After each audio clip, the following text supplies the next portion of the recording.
Hey guys, what's up? Going to do another lesson. Yeah, I'm wearing the same thing, but it's because I'm doing multiple lessons in one day. That way, when I get a day to do things, I can make sure that I do a few. That way, we don't miss things during the week. All right. So, we're going to be talking about minor scales right now. All right. We talked about the major scale and how the formula is whole step, half step, whole step, whole step, whole step, half step. C major scale, remember? C, D, E, F, G, A, B, C. No sharps, no flats, and stuff like that. Hopefully you know the C, the G, the D, the E, the A, and the B major scale at the very least. And hopefully you're implementing that, crossing over the fretboard and extending the range with the extensions up here. Alright, and down here.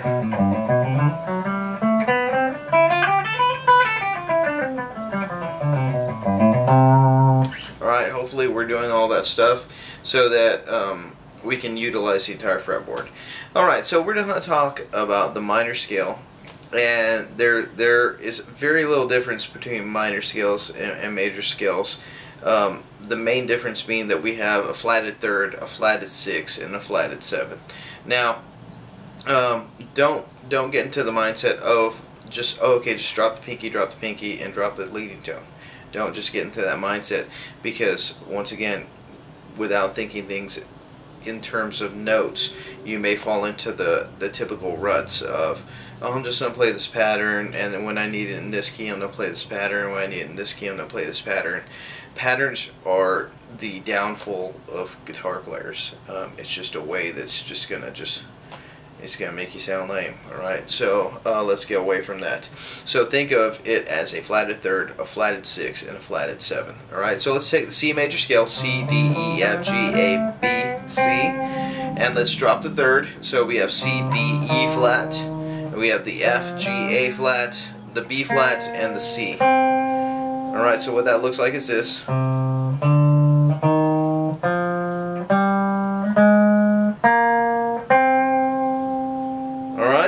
So that's what that looks like here on this fret. Now, on the other video, we implemented two different styles of playing it, and then but on this one, you don't want to keep, well, at least I keep to this variation of it. Now you can learn the other variation, which is, of course, C, D, E flat, F, G, A flat, B flat, C, and it's cool. It can be fun. But to me, there's kind of like a little bit of a stretch there, and I'm lazy, so I'm not going to be doing it. Now, when you come up, you also have a few things that you got to think about. You have the C, you have the D, you have the E flat, you have the F, G, A flat, B flat, C. So your extension is not going to go to the 9th, the 10th, the 11th. It's going to actually just finish the scale. Alright, now, it's going to throw off your picking as well, because instead of going 3 notes per string, you're going to throw in that 2 note per string. So you're, if you really look at what's going on with the right hand, you're going to go down, up, down, and your next string is going to be up. Well, on this one, you're going to go down, up, and your next string is going to be down. So it's going to throw off your picking just a little bit, so you just need to practice that.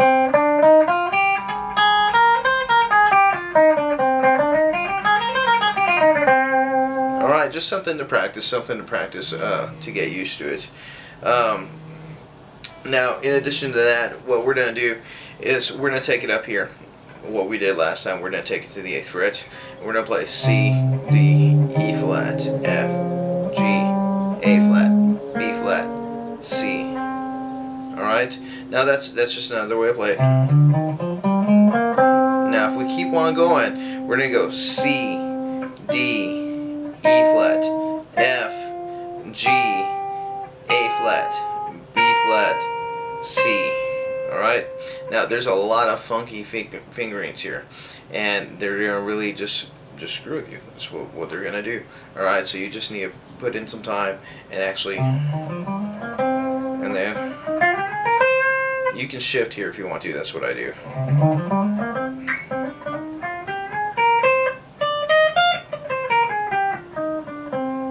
Alright, you can shift or you can keep on doing it.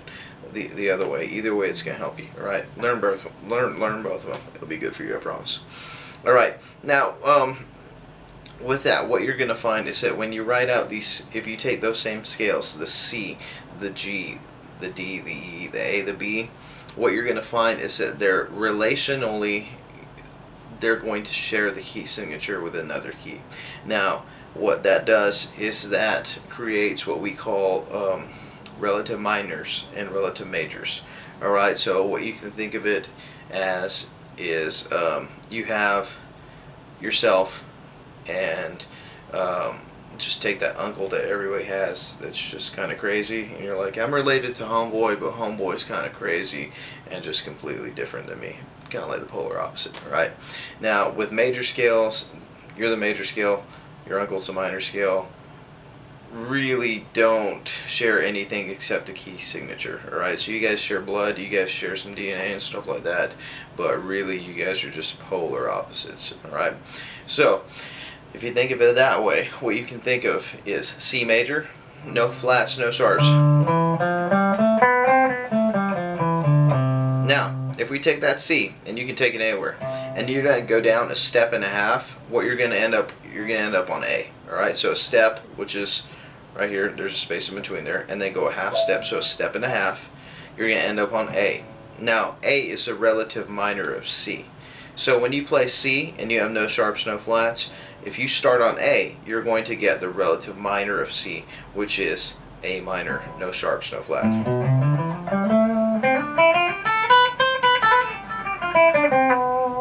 Alright, you're going to get all those cool licks that you can translate in between those two keys. Right now, and you can take that for anything. Just go a step and a half down to find the minor. So if you're starting on E, now E has 4 sharps, just go a step and a half down, now you're in C sharp minor. I know C sharp sounds scary because you always heard C sharp is all sharps, and most people don't play in C sharp, but just go down a step and a half.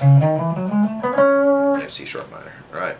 Now same thing. Now let's try it out with G.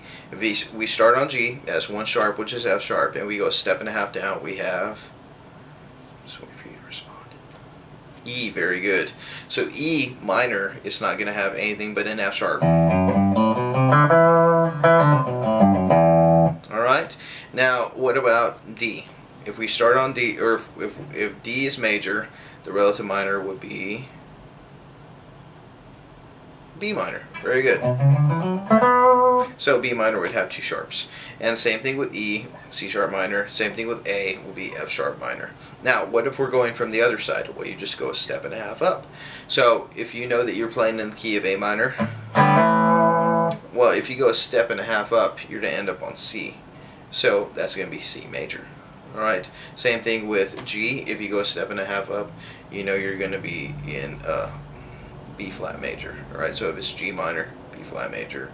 If you're on D, you're going to go a step and a half up, and you're going to end up on F major. Alright, so little things here and there, kind of think about it in your head, and you can just throw those key signatures around, because what would be optimum to do would be to kind of meld the line, or kind of just blur the lines between major and minor. That's one of the things that I try to do when I'm soloing, is I never like anybody to be too comfortable, and I like to push myself. So one of the ways that I started pushing myself was to actually start blending majors and minors, and at different parts of the solo actually accent major and minor tonality, and try to create just a unique sound. But that's just what I do. That's just an idea. Once again, you're gonna go all over the fretboard with these minors. There is a formula to minors. It's whole step, half step, whole step, half step, whole step, whole step. So let's just figure that out real quick. We got a whole step from our root. Our root's gonna be C most of the time, just because it's easy.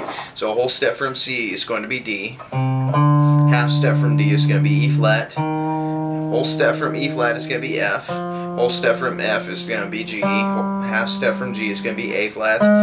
Whole step from A flat is going to be B flat. And whole step from B flat is going to be the C. Alright?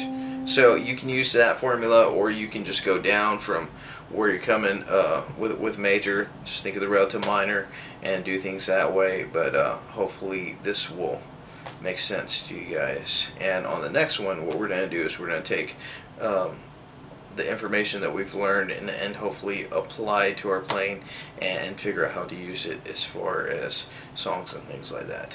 So, hope that helps. I know it was a short lesson, but hope you enjoyed it. Later.